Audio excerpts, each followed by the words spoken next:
तो हेलो दोस्तों, स्वागत है आप सभी का मेरी इस नई वीडियो पेनी स्टॉक की इस नई वीडियो में। दोस्तों आज की इस वीडियो में हम बात करने वाले हैं दो ऐसे शेयर्स के बारे में जिनको लेकर ना मेरे फेसबुक पर और इंस्टा पर और टेलीग्राम पर काफ़ी लोगों के मैसेजेस आ रहे हैं कि भाई इन कंपनीज़ के शेयर के बारे में हमें कुछ फंडामेंटल्स बताएं। हमने इन कंपनी में इन्वेस्टमेंट किया हुआ है, मैंने इतने का इन्वेस्ट किया है, मैंने इतने लाखों का इन्वेस्ट किया है, मुझे कुछ फंडामेंटल स्टोरी बता दो। एक तो शेयर है 7 रुपये का और काफ़ी लोगों के मैसेज आ रहे हैं कि यार क्या ये 7 रुपये का शेयर नेक्स्ट TCS बन पाएगा, क्या वो 3000 तक चला जाएगा, हमें इसके बारे में कोई डिटेल्स बताएं।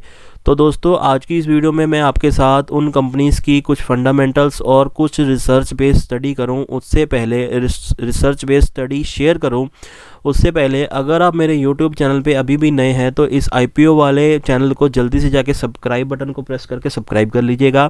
वीडियो अच्छी लगे तो वीडियो को लाइक कीजिएगा और वीडियो को दोस्तों के साथ शेयर ज़रूर कीजिएगा। और अगर अभी तक आप मेरे टेलीग्राम चैनल पे नहीं हैं तो जल्दी से जाके टेलीग्राम चैनल को ज्वाइन कर लीजिएगा। टेलीग्राम चैनल का लिंक आपको इस वीडियो के डिस्क्रिप्शन में मिलने वाला है और कमेंट सेक्शन में पहले नंबर पे ही मिलने वाला है। और इस वीडियो से आपको क्या बेनिफिट मिला, आपको क्या नॉलेज मिली, आप कमेंट सेक्शन में कमेंट करके मुझे ज़रूर बताइएगा। हो सकता है कि आज की इस वीडियो में बताए गए दोनों शेयर्स में आप इन्वेस्टेड हो या आप सोच रहे हो कि आप उन शेयर्स में इन्वेस्ट करना चाहते हैं, तो इस वीडियो के बनने के बाद आपको उन शेयर्स के बारे में क्या नॉलेज ऐसी मिली कि आप उसमें इन्वेस्ट करना चाहते हैं या नहीं करना चाहते हैं। अगर करना चाहते हैं तो भी कमेंट करके बताइएगा, नहीं करना चाह रहे हैं तो भी कमेंट करके ज़रूर बताइएगा। दोस्तों मोटिवेशन मिलती रहती है आपके कमेंट से और सब्सक्राइब करना ना भूलिएगा। शुरू करते हैं आज का वीडियो। दोस्तों जो सबसे पहले शेयर का नाम है उसका नाम है FCS सॉफ्टवेयर सोल्यूशन लिमिटेड। दोस्तों इस कंपनी का करंट प्राइस चल रहा है 7 रुपये 60 पैसे के आसपास और मेरे फेसबुक पेज पे और इंस्टा पे काफ़ी लोगों के कमेंट्स आ रहे थे कि भाई ये 7 रुपये का शेयर क्या आने वाले टाइम में नेक्स्ट TCS बन पाएगा, क्या ये उतने तक टच करेगा TCS के प्राइस तक। तो दोस्तों पहले कंपनी के बारे में बात कर ले। कंपनी का मार्केट कैप है 1299 करोड़ 1300 के आसपास। स्टॉक का P नहीं दिखा रहा है, इसका रीज़न ये है कि हो सकता है कंपनी प्रॉफिट ना कर रही हो या नेगेटिव रिटर्न्स दे रही हो, आगे चल के बताऊंगा। बुक वैल्यू से 3 से 4 गुना पे शेयर ट्रेड कर रहा है। डिविडेंड ये कंपनी दे नहीं रही है और debt to equity ratio company के ऊपर बिल्कुल नॉर्मल है। अब बात करते हैं कंपनी के बारे में। कंपनी जो है 1993 में IT कंपनी से स्टार्ट हुई थी। IT company based Noida, establish 1993। It provide service IT consulting, IT infra management, IT enable services and learning solutions. Company की प्रेजेंस के बारे में बात कर लेते हैं। यहाँ पे मैं दिखाता हूँ आपको। It has 250 plus global customers include McKinsey, IBM, Domino's और क्रेडिट सुइस। कंपनी तो ठीक ठाक काम कर रही है। कंपनी जो है सर्विस भी अपनी ठीक ठाक क्लाइंट्स को प्रोवाइड कर रही है। बट आगे बात करें कंपनी के फंडामेंटल स्टोरी की, उससे पहले मैं आपको यहाँ पे कंपनी का मैक्स का हाई चार्ट दिखा देता हूँ। जब कंपनी मार्केट में आई थी तब कंपनी का प्राइस था कुछ 11 रुपये के आसपास, यहाँ 7 रुपये के आसपास था, नहीं यहाँ पे 7 नहीं होना चाहिए, 11 रुपये 52 पैसे। 30 सितंबर 2005 को कंपनी मार्केट में आई थी और 11 रुपये के आसपास स्टॉक का प्राइस था। और वहाँ से एक बार कंपनी का प्राइस जो है 1 रुपये के आसपास भी चला गया, फिर थोड़ा सा बाय ट्रेंड में आया ये स्टॉक और 8 रुपये के आसपास आया। और उसके बाद कितने साल इस स्टॉक ने कंसोलिडेशन किया और अभी जाके स्टॉक प्राइस में एकदम ही बूम देखने को मिल रहा है और स्टॉक का प्राइस चल रहा है 7 रुपये के आसपास, 8 रुपये के आसपास। बट बात करें अगर कंपनी के फंडामेंटल्स की तो यहाँ पे आप देखिए प्रॉफिट एंड लॉस स्टेटमेंट में कंपनी सेल्स कितने की कर रही थी 2010 में 271 करोड़ की। उस टाइम पे कंपनी का स्टॉक प्राइस चला करता था 1 से 2 रुपये का। 2005 में कंपनी आई थी और उसके बाद नीचे गिरा था स्टॉक प्राइस और 1 से 2 रुपये के आसपास था। तब कंपनी की सेल्स थी 271 करोड़ की और कंपनी नेट प्रॉफिट कितना दिखाती थी 31 करोड़ का। आज की डेट में कंपनी की सेल्स क्या है, सिर्फ 32 करोड़ के आसपास, जो कि है पहले से 4 से 5 गुना नीचे। और कंपनी लॉस कितना दिखाती है 15 करोड़ का, जो कि 2013 से ही कंपनी ने लॉस पोस्ट करने स्टार्ट कर दिए थे और उसके बाद एक बार भी कंपनी प्रॉफिट में नहीं आई।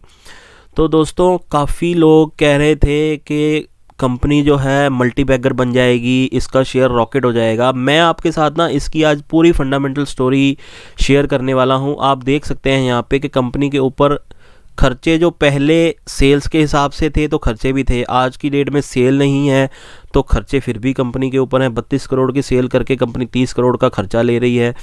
ऑपरेटिंग प्रॉफिट क्या किया, 2 करोड़ का, और उसमें से भी इंटरेस्ट वगैरह पे करके कंपनी के पल्ले कुछ नहीं बचा। कंपनी ने 15 करोड़ का लॉस ही पोस्ट कर दिया। यहाँ पे आप देख सकते हैं बोरोविंग्स कंपनी के ऊपर बहुत ज़्यादा हैं, क्योंकि खर्चे कंपनी ने काफ़ी सारे पाल रखे हुए हैं और उसी वजह से कंपनी की देनदारी बहुत हैं। अदर एसेट्स की बात करें तो यहाँ पे कैश इन हैंड कंपनी के पास कुछ भी नहीं है। 1-1.5 करोड़ का कैश आज की डेट में कंपनी के ऊपर है, जो कि पहले 50-60 करोड़ का कैश कंपनी के हाथ में हुआ करता था।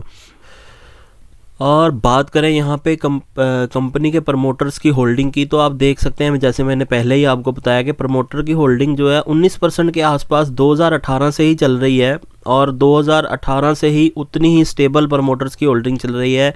FIAs तो इस कंपनी में दिखाई नहीं दे रहे दूर दूर तक, और DIAs की होल्डिंग जो पहले थी वो ख़त्म हो गई, वो होल्डिंग गवर्नमेंट के पास चली गई है। और सबसे ज़्यादा इन्वेस्टमेंट जो इस कंपनी में कर रखी है वो कर रखी है पब्लिक ने।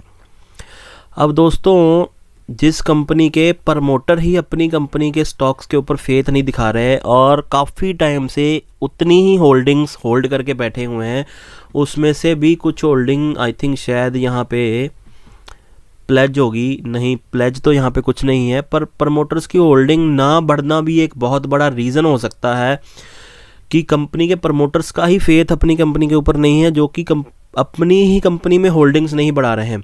और दूसरी रही बात ये कि जो ये शेयर जो है डेली अप हो रहा है, अपर सर्किट लगा रहा है, उसके पीछे टोटली दोस्तों मुझे जहाँ तक लगता है वो लगता है ऑपरेटर का खेल है।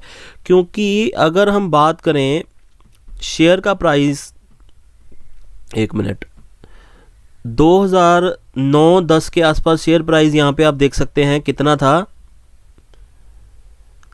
7 से 8 रुपए के आसपास, 6 रुपये 95 पैसे, 7 रुपये का शेयर प्राइस था 2010 के आसपास। और कंपनी उस समय काम कितना करती थी, 271 करोड़ की सेल करती थी और प्रॉफिट करती थी 31 करोड़ का। आज की डेट में कंपनी कर रही है 32 करोड़ की सेल और लॉस 15 करोड़ का। तो दोस्तों जो कंपनी पहले से ही लॉस मेकिंग है और उसके प्रमोटर्स उस कंपनी पे फेथ भी नहीं दिखा रहे, और उसके बावजूद भी उस कंपनी में डेली अपर सर्किट लग रहे हो और उसका शेयर प्राइस 2010 के आसपास ट्रेड करने लगे, जो कि 2010 में आज प्राइस था 6 रुपये का और उसके बाद चला गया नीचे 3 रुपये। कंपनी लॉस में आनी स्टार्ट हो गई, उसके बाद शेयर प्राइस गिरना स्टार्ट हुआ और कभी भी शेयर प्राइस ऊपर आया ही नहीं। 35 पैसे, 40 पैसे, 50 पैसे यहीं ट्रेड करता रहा। और अभी लगातार एकदम से कंपनी के शेयर में उछाल आ जाए और उसके पीछे कोई भी ऐसा फंडामेंटल्स ना हो जो कंपनी को सपोर्ट करता हो, उसके बावजूद कंपनी का share price daily upper circuit लगा रहा हो, तो दोस्तों टोटली ऑपरेटर का खेल है इसमें। आप लोग अगर इन्वेस्ट करना चाहते हैं तो अपनी स्टडी और अपने फाइनेंशियल एडवाइज़र की सलाह लेकर ही इन्वेस्ट करें। मुझे तो ये कंपनी बिल्कुल अच्छी नहीं लगी, मुझे काफ़ी लोगों के मैसेजेस आ रहे थे, इसी वजह से मैंने सोचा कि आपको कंपनी के फंडामेंटल्स की स्टडी और कंपनी के प्रमोटर्स की होल्डिंग की स्टडी आपको वीडियो के माध्यम से बताऊं।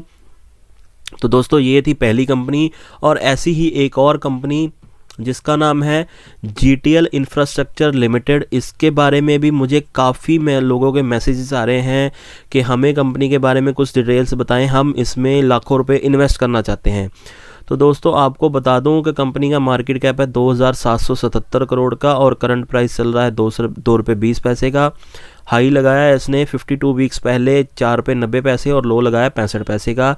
बुक वैल्यू शेयर की है नहीं, आपको कुछ वीडियोस में मैंने पहले बताया था कि बुक वैल्यू वो असल वैल्यू होती है जिसके बिहाफ पे आपको कंपनी भागने के बाद या कंपनी ख़त्म होने के बाद आपको कुछ पैसे मिलते हैं। तो यहाँ पे बुक वैल्यू हुई माइनस में है, तो अगर कल को कंपनी भाग जाती है या कुछ भी ऐसा हो जाता है मार्केट में इस कंपनी के साथ, तो आपके लगाए हुए पैसे आपको बिल्कुल वापस नहीं मिलेंगे, क्योंकि कंपनी की बुक वैल्यू में ही कंपनी का शेयर माइनस में 1 रुपये 36 पैसे दिखा रहा है। डिविडेंड कंपनी दे नहीं रही है क्योंकि प्रॉफिटेबल नहीं है। और प्रमोटर्स की होल्डिंग यहाँ पे देखने वाली बात है दोस्तों। काफ़ी लोग मुझे कहते हैं हमने इन्वेस्ट किया है, लाखों रुपए इन्वेस्ट कर दिए हैं, लाखों रुपए इन्वेस्ट करना चाहते हैं। तो दोस्तों प्रमोटर्स की होल्डिंग आप देखिए 3.33% की होल्डिंग है, उस पर भी प्रमोटर्स के 100% शेयर्स जो हैं प्लेज्ड हैं। कंपनी काम क्या करती है? Company business of passive infrastructure sharing is based on building Eoin operating maintaining passive telecoms. दोस्तों कंपनी जो है कुछ बिल्डिंग्स मटेरियल्स और टेलीकॉम से रिलेटेड कुछ इंफ्रास्ट्रक्चर्स बनाने का काम करती है। ज़्यादा बात मैं इसके बारे में नहीं करूँगा, मैं आपको सिर्फ फंडामेंटल स्टोरी ही बताने आया हूँ इसकी। मैक्स चार्ट यहाँ पे कंपनी का देखें तो आप लोग देख सकते हो कि 2008 के आसपास कंपनी चला करती थी 99 रुपये की, और वहाँ से गिर के कंपनी 46 रुपये में, और उसके बाद नीचे 15 रुपये, और आज की डेट में कंपनी का रेट आपने देखी है 1 रुपये, 2 रुपये, 2.5 रुपये यही चल रहा है। चलो चलते हैं फंडामेंटल स्टोरी में, प्रॉफिट और लॉस स्टेटमेंट देखते हैं। कंपनी पहले किया करती थी 350 करोड़ की सेल, ठीक है, लॉस किया करती थी 3 करोड़ का, ठीक है। कंपनी एक बार में प्रॉफिट में नहीं आई, आप देख सकते हैं 3 करोड़ का लॉस करते करते कंपनी आज 1300 करोड़ का लॉस कर रही है। 1400 करोड़ की सेल कर दी कंपनी ने, ठीक है भाई, बढ़िया बात है, कंपनी की सेल्स बढ़ रही हैं। 2200 करोड़ भी 2300 करोड़ भी सेल की किसी टाइम पे कंपनी ने, पर भैया प्रॉफिट कहाँ दिख रहा है इसमें? प्रॉफिट तो आपको कहीं भी नहीं दिख रहा है। मोटे मोटे इंटरेस्ट कंपनी चुका रही है, 697 करोड़ का कंपनी ने प्रॉफिट कह रहा हूँ, इंटरेस्ट जो है लास्ट क्वार्टर में ही पे कर दिया है। लास्ट ट्रैवलिंग 12 मंथ में कंपनी ने 697 करोड़ का तो इंटरेस्ट ही पे कर दिया। इतनी सेल्स होने के बावजूद कंपनी 1300-1400 करोड़ का लॉस पोस्ट कर रही है। और उसमें भी आप देखो, सबसे बड़ी बात जो मैं आपको यहाँ पे अभी दिखाने वाला हूँ वो ये है कि कंपनी में इन्वेस्टमेंट किसकी है? प्रमोटर्स की 3.33%, उसके भी 100% शेयर्स प्लेज मैंने आपको पहले बता दिया। FIAs की होल्डिंग कितनी है? 1.90, जो कि काफ़ी टाइम से वैसे की वैसे ही चल रही है। DIAs की होल्डिंग कितनी है? 51%, और पब्लिक की होल्डिंग कितनी है? 43%। DIAs किसी टाइम पे इस कंपनी में 66% होल्डिंग होल्ड करते थे, जो कि कम करके 50% के आसपास ले आए हैं। और सारा का सारा जो स्टॉक है, जो माल है, वो पब्लिक को चिपका रहे हैं। यहाँ पे आप देख सकते हैं पब्लिक की होल्डिंग 27 से 30 हुई, 30 से 34 हुई, 34 से 35 हुई, और 35 से आज की डेट में 43% की जो होल्डिंग है वो पब्लिक होल्ड करती है। प्रमोटर 3% होल्ड कर रहे हैं। और DIAs एक इकलौते ऐसे इसमें इन्वेस्टर्स बचे थे जो कि अभी अपना माल धीरे धीरे बेच रहे हैं। दिसंबर क्वार्टर्स तक की होल्डिंग यहाँ पे आ चुकी है। मार्च की होल्डिंग आने में हो सकता है कि 50 की 25 ही रह जाए, और बाकी सारा माल भी जो है यहाँ पे पब्लिक ही होल्ड कर जाए। तो दोस्तों देखने वाली बात इन कंपनीज़ में ये है कि लॉस में की कंपनीज़ हैं, और प्रमोटर्स को खुद की कंपनी पे फेथ नहीं है। बकायदा कि हम लोग 2-2.5 रुपये के शेयर में इन्वेस्टेड रहना चाहते हैं, तो वो आपका अपना फैसला हो सकता है दोस्तों। मैं आपको इसके ऊपर कुछ नहीं कह सकता।